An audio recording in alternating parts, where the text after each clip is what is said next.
Shalom bien-aimés. C'est une grande joie pour moi de vous revoir encore en cette soirée. Notre message d'aujourd'hui a pour thème ajouter à votre foi la bonne conduite, ou soit ajouter à votre foi la vertu. Notre livre de base est le livre de 2 Pierre, chapitre 1, versets 5 à 9, que nous allons lire.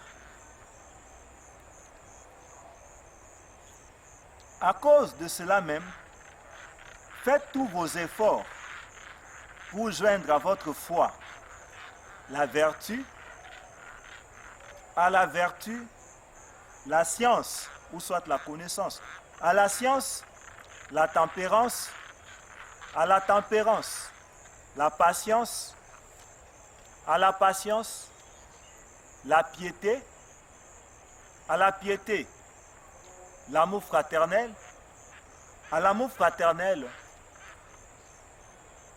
l'amour.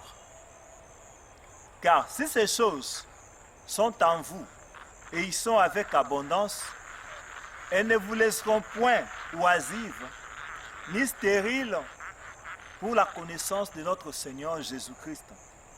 Mais celui en qui ces choses ne sont point est aveugle, il ne voit pas de loin, et il a mis en oubli la purification de ses anciens péchés. Amen.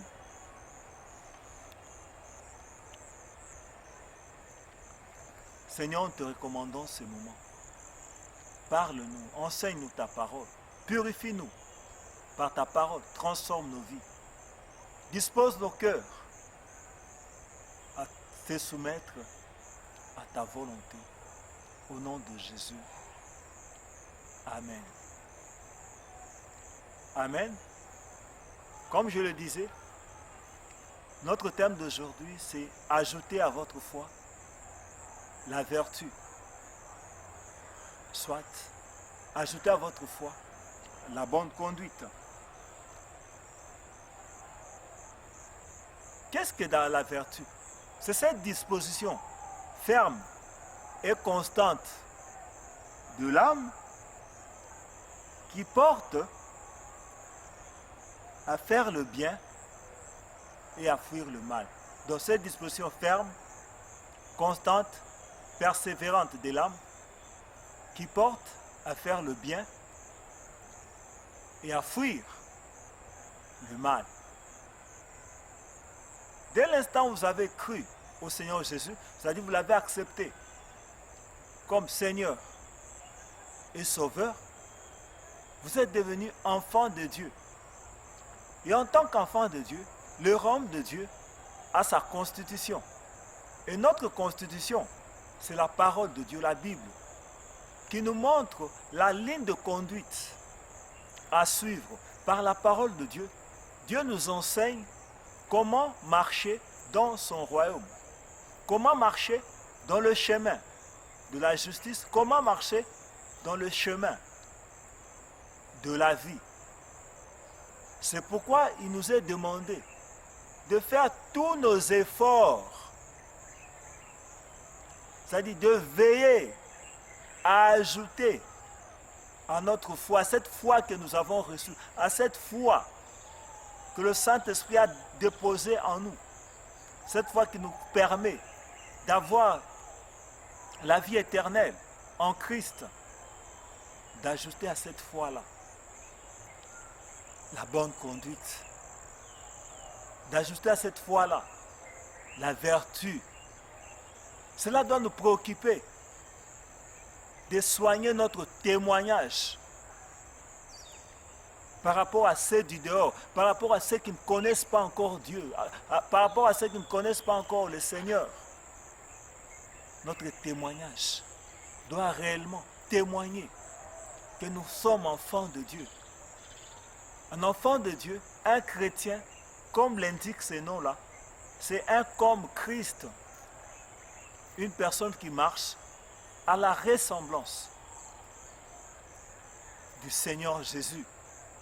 Une personne, par sa marche, par sa conduite, est en train d'honorer le Seigneur Jésus. Remarquons que Dieu ne nous demande pas d'abord d'ajouter à notre foi la connaissance. Nous voyons que la connaissance vient après la vertu. Il dit qu'on ajoute d'abord la bonne conduite, qu'on soigne d'abord notre témoignage. Pourquoi? La bonne réputation, c'est plus que même un bon parfum. C'est pourquoi quelque part la Bible dit qu'on parle du mal de nous, mais qu'on ne trouve pas ces mal en nous. Quand nous remarquons même l'histoire du prophète Daniel, qui était aussi un homme politique, on l'a recherché dans toute sa conduite. On a cherché à trouver le mal dans les affaires du royaume, dans la vie de Daniel. On n'a pas trouvé. Pourquoi? Daniel était intègre, Daniel était sobre, Daniel craignait Dieu. C'est ce qui doit nous motiver. Honorer Dieu par notre comportement, honorer Dieu par notre conduite, soigner. Qu'une personne en nous voyant se dise, je voudrais aussi me convertir afin de devenir comme ce chrétien-là. Que notre témoignage inspire confiance, que réellement, celui qui part à l'église a une vie transformée, a une vie changée. Que notre vie témoigne que réellement Jésus-Christ transforme encore les vies aujourd'hui, qu'il libère les captifs. Et non pas quand on nous regarde, la personne se dit, si réellement la chrétienté c'est pareil à ce que je vois dans ces frères ou dans ces sœurs-là, je trouve mieux de ne pas me convertir. Alors là, c'est une honte à notre Dieu. C'est comme si nous étions encore en train de crucifier le Seigneur Jésus. Pourquoi il nous est demandé de faire tous nos efforts? Parce que le Seigneur lui-même l'a dit. L'esprit est bien disposé, mais notre chair est faible. La chair n'aime pas les choses de Dieu. Voilà pourquoi nous devons l'exercer à aimer les choses de Dieu. Nous devons avoir un corps disposé à servir le Seigneur.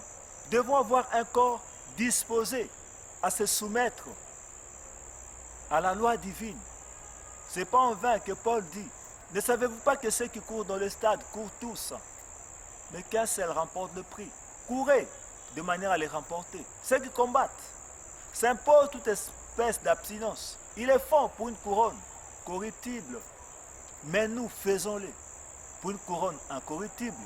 Moi donc je cours, non pas comme à l'aventure.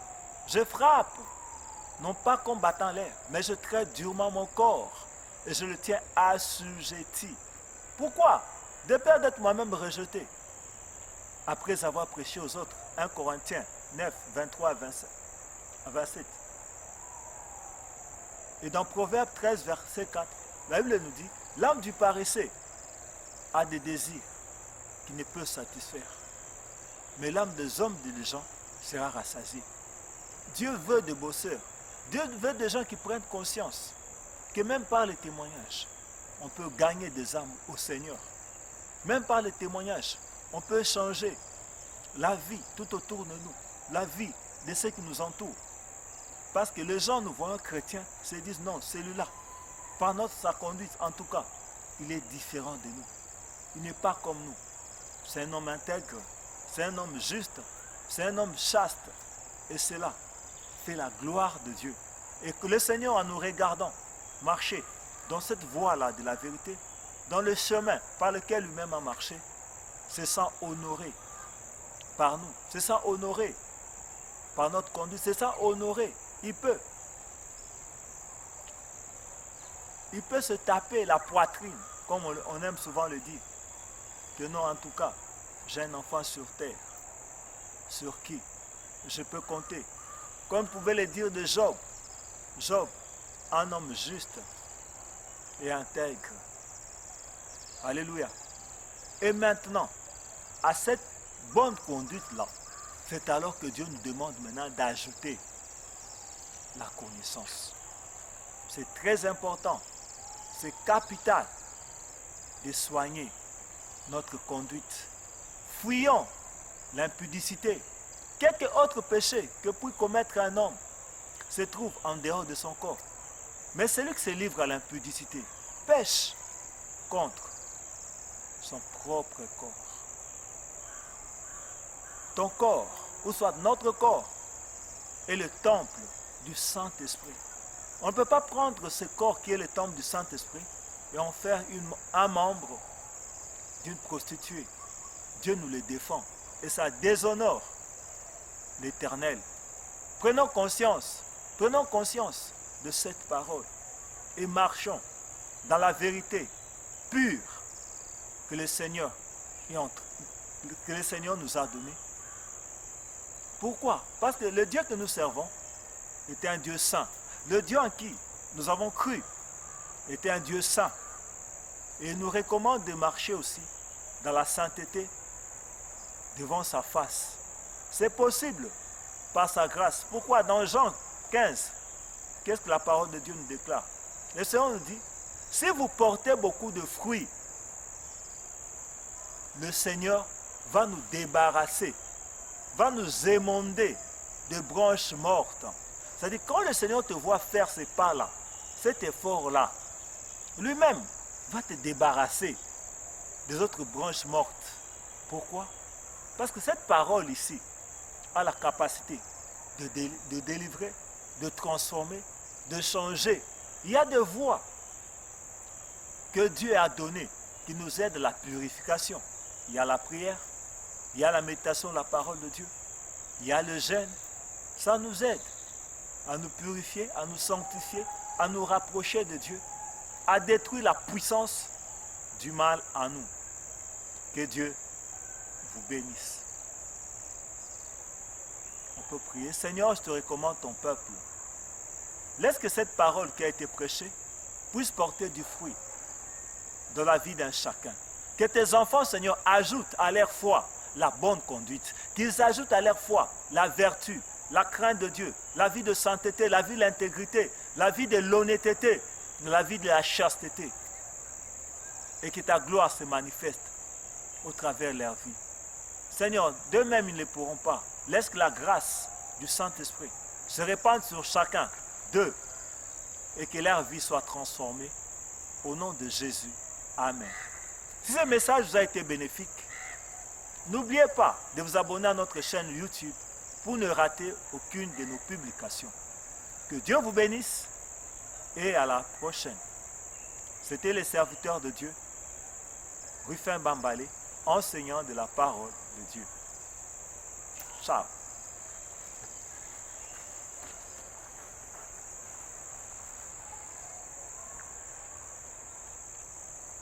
DRBM TV, une chaîne qui se veut de prêcher et d'enseigner publiquement ce qui est utile au peuple de Dieu. DRBM TV, une chaîne qui se veut d'annoncer la bonne nouvelle de la grâce de Dieu, prêcher la repentance envers Dieu et la foi en notre Seigneur Jésus-Christ. DRBM TV, une chaîne qui se veut d'exhorter, d'édifier et d'encourager le peuple de Dieu à persévérer dans la foi et dans la crainte de Dieu. DRBM TV, une chaîne qui se veut d'inciter le peuple de Dieu à une méditation régulière et la mise en pratique de la parole de Dieu pour sa délivrance et une bonne croissance spirituelle. DRBM TV, une chaîne qui se veut d'inciter le peuple de Dieu à la prière persévérante à l'instar d'Élie pour changer l'histoire de sa génération. DRBM TV, une chaîne qui se veut de prêcher la repentance et la conversion à Dieu avec la pratique d'œuvres dignes de la repentance. Veuillez vous abonner à notre chaîne YouTube DRBM TV pour être à jour et ne rater aucune de nos publications.